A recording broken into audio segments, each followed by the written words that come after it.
Elecciones 2016 en Estados Unidos. Retomamos esta información, esta transmisión especial. Hemos estado ininterrumpidamente transmitiendo desde las 9 de la noche lo que sucede en Estados Unidos y el mundo respecto a esta elección histórica. Lo que se ha generado en estos momentos a raíz de esta elección atípica por muchas situaciones, ya los analistas lo han explicado y seguimos cubriendo el tema. Vamos a decir que son 538 delegados electorales, con 270 gana la persona que sería elegida, y ya nos decían nuestros analistas que Hillary Clinton algunas medidas le dan 202, a Trump 217, pero estamos viendo qué es lo que sucede. Vamos a hablar también de cosas importantes que se generan y es María Alejandra Martínez quien tiene esa información. Por favor, cuéntanos. Adelante, Ale. Así es, los medios internacionales reportan en estos momentos que la marihuana medicinal ya fue aprobada en el estado de Florida en un referéndum que corrió en paralelo a las elecciones presidenciales, 2 años después que los votantes dijeron no al cannabis terapéutico en una consulta similar. ¿Cómo se verá esta decisión en un país que ha luchado durante muchos años contra las drogas, compañeros? Tema interesante por demás. Exactamente, compañeros, ¿qué opinan ustedes? Esta aprobación coincide con este tema, obviamente, con esta fecha y con lo que está sucediendo con la elección. Lo habíamos hablado en un inicio, que muchas iniciativas ciudadanas norteamericanas se aprovechan en el día de la elección para someterlas a los electorados locales. Yo recuerdo aquella famosa 169, una propuesta antiinmigrante en la elección que ganó Bill Clinton en el segundo periodo en California, y así pasan muchas. Pasó ya en Colorado lo de la legalización de la marihuana, hoy pasa en Florida. La importante, la verdaderamente crucial, es la de California, la proposición 64. Realmente lo de la marihuana medicinal en Florida es marginal. Ya hay más de la mitad de los estados estadounidenses ya tienen marihuana medicinal, pero la clave es la legalización recreativa en California. Y ahí lo que nos están diciendo los resultados, todavía es pronto, pero están hablando de un 55% a favor. Si esto se concreta, tendríamos un mercado ya de 40 millones de personas que pueden acceder a marihuana recreativa. Esto cambia completamente la política de drogas a nivel mundial. O sea, esto es una de las claves del proceso de cambio que se está dando a nivel internacional, y va a existir básicamente, sobre todo si se acaba aprobando en California, en Canadá, una legalización de marihuana, va a existir desde México hasta Canadá un corredor donde puede que sea completamente legal el consumo de marihuana recreativa. Y ahí tendría que cambiar totalmente la política que ha tenido Estados Unidos de obligarnos a nosotros a pelear la guerra contra las drogas. Ahí ese sistema que tienen de pelea contra las drogas, ¿con qué cara van a venir a decir que hay que pelear? Por supuesto que el argumento va a ser sí, pero eso va a ser contra la cocaína o la heroína, la amapola y otros componentes. Pero otro elemento que está creciendo también dentro de Estados Unidos son las drogas químicas, ¿verdad? Ese es uno de los que está teniendo un gran avance, ¿verdad? Sobre todo entre jóvenes, entre adolescentes y jóvenes. El consumo de drogas químicas. Estas aprobaciones, que esto es por la población misma, ¿verdad? Sobre todo el de California, que sí es muy importante.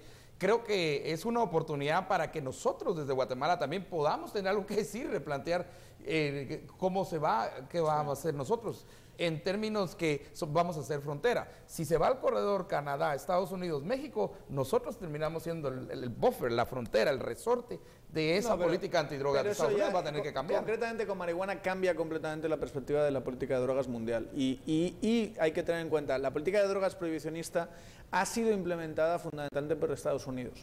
Esto le desactiva el discurso en el ámbito internacional. Es dificilísimo que puedan mantener un discurso de nosotros somos los adalides de la lucha contra las drogas cuando tienes en tu país básicamente millones y millones de personas que tienen acceso a marihuana recreativa. Pero sí hay que tener en consideración una cosa: la política de combate a las drogas es una política federal, que la decisión la toma el Senado y la Cámara de Representantes. Sí. Mientras que lo que se está viendo hoy en California es una decisión a nivel estatal. Pero ahí te voy a decir dos cosas. Una, es muy difícil para Estados Unidos mantener el discurso. Eso se vio, yo estuve presente en Nueva York en abril, en la Asamblea Especial de Naciones Unidas para las Drogas, y era muy difícil que mantuviese exactamente el mismo discurso. Y otra cosa, sí ha habido una decisión federal que ha dado validez a esto que está pasando a nivel estatal, y es la decisión de la Fiscalía, y concretamente el fiscal Eric Holder en su momento, de no perseguir a las personas que metían dinero de negocios de marihuana dentro de bancos del sistema. La banca sí se rige por ley federal. En el momento en que decidieron no perseguir a esos negocios, estaban reconociendo de facto la legalización desde la perspectiva federal, no solo desde la perspectiva estatal. Es lo que se está viendo reflejado en las elecciones. California, estado demócrata, progresista, legalizando el consumo recreativo de las drogas. Nueva York, estado progresista, demócrata, pues limitando la casa de Wall Street, la casa de los bancos, permitiendo, o mejor dicho, no persiguiendo penalmente que el dinero del tráfico de drogas entre los bancos. Pero el centro de Estados Unidos está mostrando ser conservador.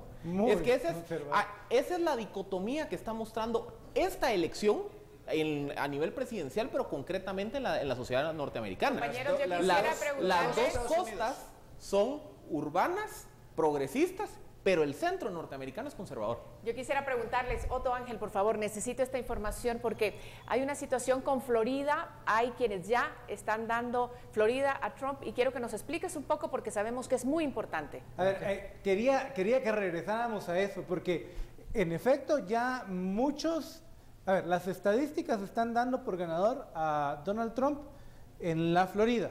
Los medios en Estados Unidos, CNN en particular está diciendo muy temprano para proclamar presidente aún, pero los números que estamos viendo parecieran decir esa postura. Bueno, hay quienes dirán que CNN es un partido abiertamente prodemócrata. Entonces, hasta que no esté de verdad escrito en piedra. Es que en Estados Unidos los medios tienen posiciones. Es un partido. Bueno, es un medio, sí, perdón. A veces se convierte en partido político, pero está bien. Por ejemplo, CNN es prodemócrata, Fox News es prorepublicano. Y también hay que agregar a esa ecuación que Donald Trump dijo abiertamente que él no iba a permitir la compra de AT&T a Time Warner, que es la casa matriz de CNN. Solo yo quería mostrar en la gráfica para que los televidentes puedan ver el efecto de Florida. Como está la carrera sin Florida, y ya dándole a los demócratas California, que es uno de sus estados bastiones, Clinton tendría 198 votos al colegio versus 187 votos de Trump. Si venimos y le damos Florida a los republicanos, Trump se dispara a 216 votos. Pero aquí es donde entran algunas variables. Por ejemplo, Georgia, que es un estado afroamericano, probablemente lo va a ganar los republicanos. Michigan, que es un estado también que se ha mostrado muy pro-republicano, probablemente lo va a ganar Trump. Entonces, si se consolida o si se oficializa la victoria de Trump en Florida, se abre la puerta para que se materialice la victoria electoral o una posible victoria electoral del candidato republicano. Y te voy a interrumpir, perdón. Mira, nos está informando Lourdes Cércules que el USA Today, que es el diario de mayor circulación en los Estados Unidos, le está dando 216 votos electorales a Donald Trump.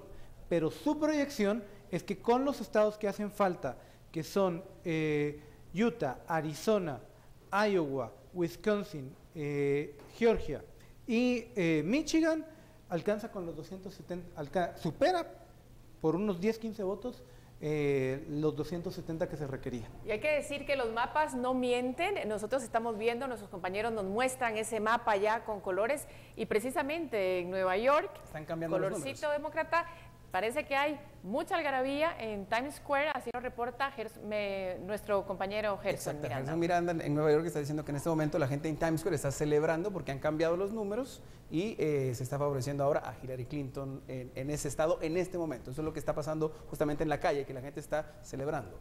Compañeros, ¿qué pasó con esas encuestas que desde un principio decían que Hillary Clinton era la ganadora en los estados que ahora estamos viendo que predomina Donald Trump? Esa pregunta sí. Creo que es la pregunta que nos deja todos callados a todos. A ver, Hillary Clinton no era la candidata más atractiva, aunque era la candidata más fuerte del partido demócrata. Incluso creo que Bernie Sanders comenzó tarde su campaña, o su boom con la juventud llegó bastante más tarde y no tuvo el apoyo de los superdelegados como para poder competir. Muchos trazan el paralelo entre Trump y Bernie Sanders porque la gente está cansada de la política. Y pareciera que los resultados que estamos comenzando a ver refrendan eso. Y que lo conversábamos hace un par de noches. La gente está cansada de la política en Guatemala, en España, en Canadá y la muestra es que en Estados Unidos también. Sí, y están buscando opciones nuevas, que eso es lo verdaderamente importante, y en el caso de Trump no puede haber algo más nuevo que él como presidente de Estados Unidos. Es un presidente muy atípico, aunque Hillary Clinton hubiese sido la primera presidenta mujer. Creo que Donald Trump le gana en atípico por muchísimo. Pero hay que recordar también, más del 80% era un porcentaje que decían desaprobaba a los dos candidatos. Hay un descontento. Esta es una elección donde los electores no están satisfechos con quienes tienen que votar. Es impresionante. Pero todavía estamos en el juego de números, y en el juego de números podemos hacer algunos avances. Pero Clinton todavía tiene una opción. Clinton todavía, dado los estados que todavía quedan pendientes por cerrar, todavía podría tener una opción. Cada vez se va cerrando más, eso sí.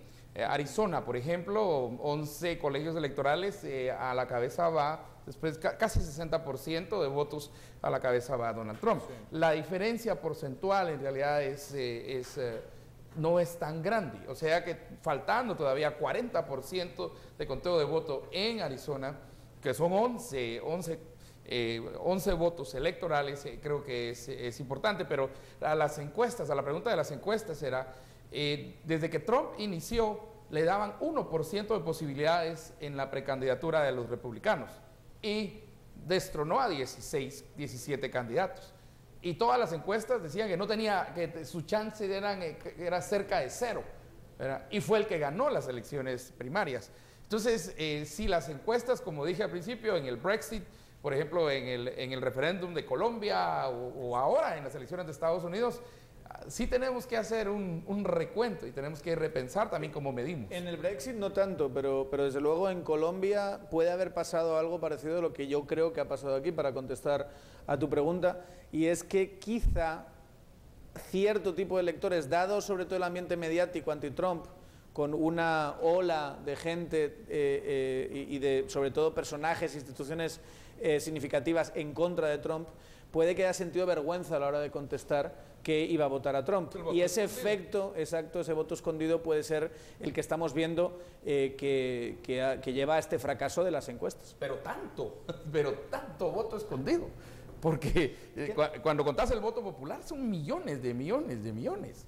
Recuerden que Estados Unidos es un país de 330 millones de habitantes. Claro, en las estimaciones se estaban dando 3%, 4% por encima de Hillary Clinton, y ahora mismo va 2% en voto popular abajo de Trump. Entonces sí estamos hablando de un gap de 5 o 6% de intención de voto. Philip, ¿tienes antes de decir algo? Sí, solo un dato. CNN ya confirma entonces que Donald Trump ganó Florida. Se resistió, pero lo hizo. ¿Eso lo sube a? La última vez, eso coloca la carrera electoral 216 para Donald Trump, 198 para Hillary Clinton. A la espera todavía que se resuelva las elecciones en los estados del norte, cerca de los Grandes Lagos, y en la zona del medio oeste, en donde seguramente Oregon se lo van a llevar los demócratas, sí. Utah se lo va a llevar los republicanos, habrá que ver qué pasa con Nevada y Arizona. Bueno, vamos a hacer una pausa comercial en este momento. Este tema, como se dice, en buen chapín, pica y se extiende, así que tenemos que seguirlo abordando. Continuamos.